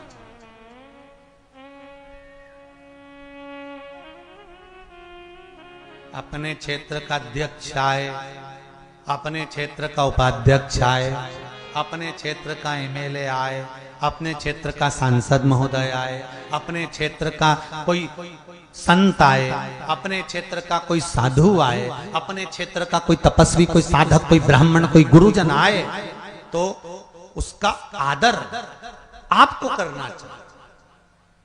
पर यह नहीं कि दूसरा क्षेत्र का आया उसका आदर ज्यादा करो और अपने क्षेत्र का आया तो आदर नहीं करना। क्षेत्र का आदर होना चाहिए। तुमने नर्मदा का जल नहीं चढ़ाया। रावण ने कहा इतनी सी गलती हो गई थी। शिवजी कहते हैं ये गलती कोई साधारण नहीं है। संसार के कई मनुष्य ये गलती करते हैं। बोलो सही है कि गलत है? कई लोग ये गलती करते हैं कि तीर्थ में जाकर तीर्थ का ही जल शिव जी को नहीं चढ़ा पाते हैं। ये गलती स्वीकार नहीं।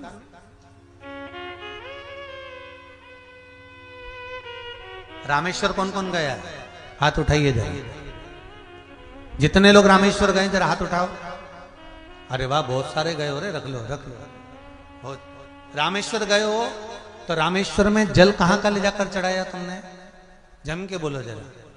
तो कहा गंगा जी का जल ले जाकर चढ़ाया। भगवान रामेश्वर की कथा कभी आप अगर श्रवण करें तो उसमें वर्णन मिलता है कि रामेश्वर भगवान का जहां मंदिर है उस मंदिर के आसपास छोटे छोटे कूप बने हुए, कुएं।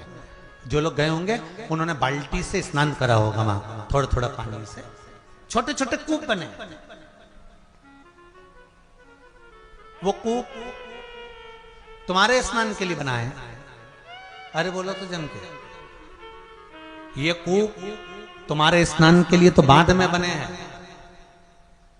सबसे पहले रामेश्वर भगवान के स्नान के लिए इन कूपों का निर्माण हुआ है कि तुम बाहर से जल लेकर आओ, वो अपनी जगह पर है। गंगा जल तुम गंगोत्री से भर कर ले जाओ, वो अपनी जगह है। तुम गंगा जल हरिद्वार से भर कर ले जाओ, वो अपनी जगह पर है। पर मेरी भूमि पर जो कूप मैंने निर्माण करे हैं, ये कूप कोई साधारण नहीं है। इस कूप का जल जब मुझ पर चढ़ता है तो शिव कहते हैं जो जीव मांगता है उसको वो फल की प्राप्ति हो जाती है। उसको चढ़ाना उस घाट का जल, घाट का जल चढ़ाओ तुम गंगा जी ले जाकर। रामेश्वरम में दुनिया चढ़ाती है। नियम भी यही है कि गंगोत्री का जल शंकर भगवान पर रामेश्वरम में चढ़ता है। मना नहीं है, पर उस कथा को पूरी सुनो। पहले पहले घाट का जल भगवान को चढ़ना चाहिए, इसके बाद जो तुम लेकर आयो वो अलग है। रावण नर्मदा का जल नहीं चढ़ा पाया था भोलेनाथ जी पर, इसलिए रावण को अधूरी पूजन का भाग मिला था, इसलिए रावण को कैद पड़ना पड़ गया था। आपके साथ में भी ऐसी कई गलतियां होती हैं। पड़ोसन को तुमने पशुपति व्रत बताया, उसने करा, उसका काम हो गया, और तुम पशुपति व्रत कर रही हो, नहीं हो रहा। कारण क्या है? उस गलती को ढूंढो कि मेरी गलती कहां हो रही है। मतलब कुछ ना कुछ गलत तो मैं कर रही हूं, नहीं तो दुनिया का काम हो रहा है और मेरा क्यों नहीं हो रहा है। आप आए नहीं और सुबह हो गई, मेरी पूजा की थाली धरी की धरी रह गई। कारण क्या है? ये इतने सारे पत्र आ रहे हैं, लोग लिख लिख कर भेज रहे हैं, मेरा ये हो गया, मेरा वो हो गया, मेरा ये काम हो गया, मेरा वो काम। तो हमारा क्यों?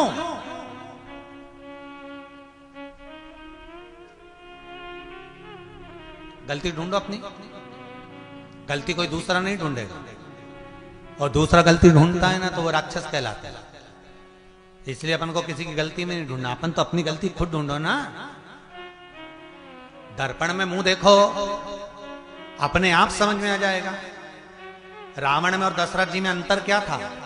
दशरथ जी ने दर्पण में मुख देखा और अपने मुकुट के पास के बालों को सफेद देखा। दशरथ जी दर्पण खुद देखते हैं और रावण दर्पण खुद नहीं देखता। विभीषण से कहता है जरा मुंह देख अपना दर्पण में जाकर। जो दूसरे को मुंह देखने का कहता ना, समझ लेना राक्षस। और जो स्वयं दर्पण में मुंह देख लेता वही दशरथ है। दोनों में अंतर केवल इतना है, अपनी गलती हम स्वयं देखें, अपने भीतर की गलती को हम स्वयं छांटें। पर हम देखते कहां है? गलती कर दी रावण तुमने, करिए गलती। भगवान शिव की कथा कर रहे, उगड़दानी का कैलाशी अविनाशी शिव का चरित्र कहता है। रावण लंकाधिपति लंकेश को भगवान शिव ने कहा कि तुमने नर्मदा जी का जल समर्पित नहीं कर। अगर तुम नर्मदा जी का जल समर्पित कर देते तो लंकाधिपति रावण लंकेश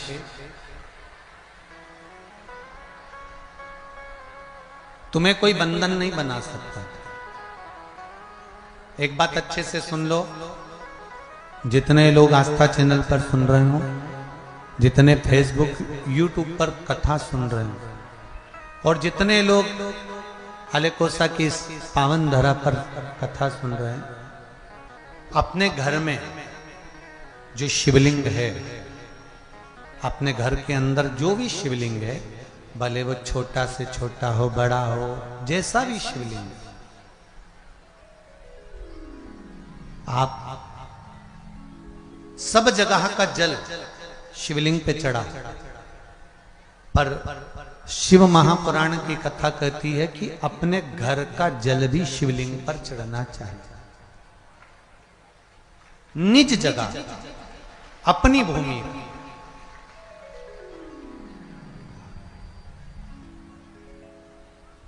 जैसे सूर्य नारायण भगवान को स्टील के लोटे से या चांदी के लोटे से या पीतल के लोटे से या प्लास्टिक के लोटे से या कांच के बर्तन से जल चढ़ाने से आयु छिन्न होती है। क्या समाप्त होती है? आयु। और सूर्य नारायण भगवान को अगर तांबे के लोटे से जल दिया जाता है तो आयु की वृद्धि होती है, और दिन भर में अगर कोई काम अटकने वाला है तो वो काम का रास्ता खुल जाता है और शरीर की बीमारी समाप्त हो जाती है। शरीर की बीमारी समाप्त हो जाती है। 2 तारीख को नूतन संवत्सर प्रारंभ हो रहा है, नया वर्ष प्रारंभ हो रहा है। 2 तारीख नया संवत्सर, नया वर्ष प्रारंभ हो रहा है। एक नियम बना लो कि हमारे शरीर को, क्योंकि दिन भर हम दुकान पे बैठे रहते हैं, नौकरी में लगे रहते हैं, सर्विस में लगे रहते हैं। अगर मुंबई, पूना, चेन्नई, मद्रास आदि का अधिक बड़ी बड़ी सिटियों में लोग रहते हैं तो उनको ऑफिस जाना पड़ता है। सवेरे से जल्दी उठते हैं, काम करते हैं, दिन भर ऑफिस में लगे रहते हैं। व्यापार करने वाला व्यक्ति व्यापार करता रहता है, नौकरी करने वाला व्यक्ति नौकरी करता रहता है, धंधा करने वाला व्यक्ति धंधा करता रहता है, ठेला चलाने वाला, गाड़ी चलाने वाला गाड़ी चलाता रहता है। घर की माताओं को एक नियम नए संवत्सर से चालू कर देना चाहिए। क्या नियम? क्योंकि जान है तो जहान है। बोलो सही है कि गलत है? शरीर में रोग आ गया, बीमारी आ गई और तुमने 5 लाख रुपए महीना भी कमाया, मान लो, एक सरल भाषा में समझ लो, 5 लाख रुपए महीना तुम कमा रहे हो, 4 लाख रुपए महीना तुम कमा रहे हो और शरीर में बीमारी आ गई। अब वो 5 लाख रुपए तुम्हारे कमाए हुए किसी काम के हैं क्या? हॉस्पिटल में जाओगे, दवाई में, गोली में, जांचों में वो समाप्त तो होते चले जाएगा। तुमने कमाया किसके लिए था? अपने बच्चों के लिए। मेहनत किसके लिए करी? अपने बच्चों के लिए। परिश्रम किसके लिए करा? आगे बढ़ने के लिए। और मालूम पड़ा कि तुम बीमार पड़ गए, जितना तुमने कमा कर जोड़ा था वो सब तुम्हारी बीमारी में लग गया। तो ऐसा कमाना कोई फायदे का है क्या?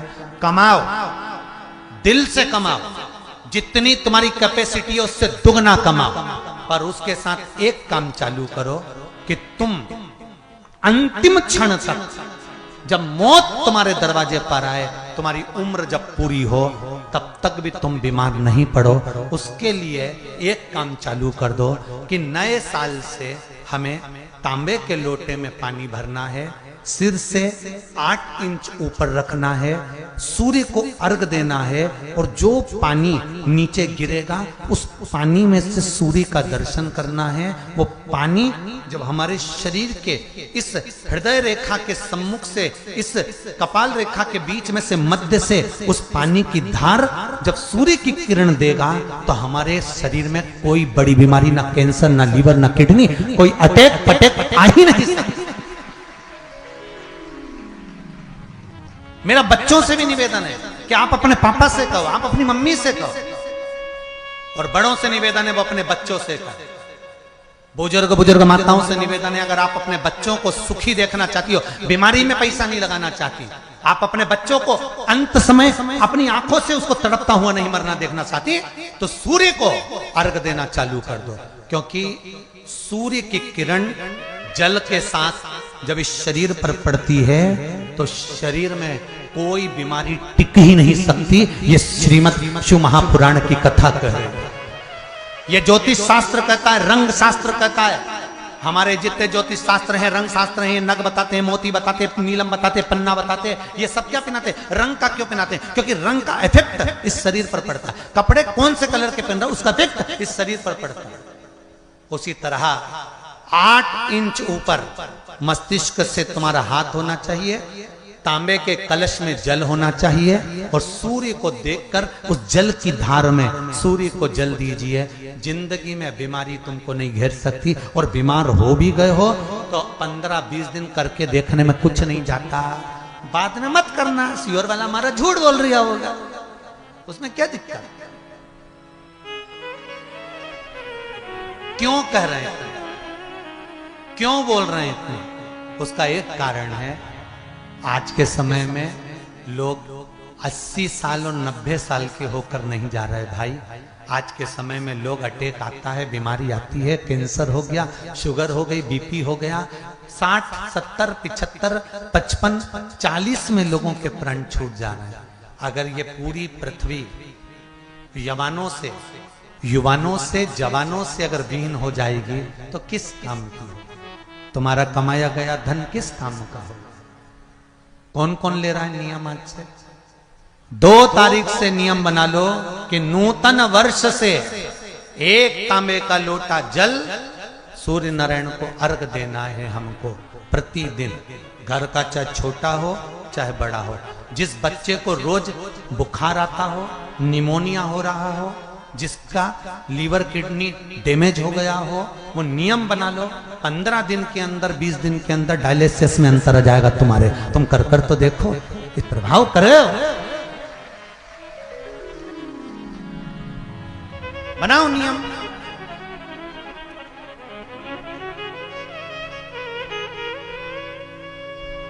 जिस नारी को रजो धर्म से जुड़ी हुई या गर्भाशय से जुड़ी हुई कोई बीमारी हो गई हो, वो नारी भी सूर्य को जब अर्घ दे तो उस जल को बिल्कुल स्लो एकदम धीरे धीरे गिरा, एकदम धीमा धीमा, जल्दी जल्दी पानी उंडेल के मत आना।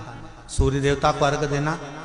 हो सकता है तुम लोग इसलिए भी नहीं दो कि लोग हंसेंगे, शर्म करेंगे। तो दुनिया हंसे, जब हॉस्पिटल में पड़े रहोगे तब नहीं हंसेंगे कि कमा कमा के मर गया, ले यहीं छोड़ दिया। जब भी तो लोग हंसेंगे। तो उससे अच्छा है दुनिया आग लगे बस्ती में, अरे अच्छे से बोलो जरा, आग लगे बस्ती में, अपन रहो मस्ती में। और एक निवेदन हो रहे, जो ये बात कही है इसकी क्लिपिंग आप काट लेना और सारे के व्हाट्सएप पे भेज देना कि हमको नूतन संवत्सर से 1 लोटा तांबे का जल सूर्य नारायण को देना है इस शरीर के लिए, क्योंकि हमने परिवार के लिए बहुत करा, अब अपने लिए करना है। कोई पैसा लग रहा है? अरे बोलते जाओ। सियोर वाले महाराज ने तुमसे धन मांगा? नहीं। पैसा मांगा? नहीं। इसमें तुम्हारे अगर प्राण बचेंगे तो सियोर वाले महाराज का कोई भला होगा? नहीं। भला किसका होगा? तुम्हारी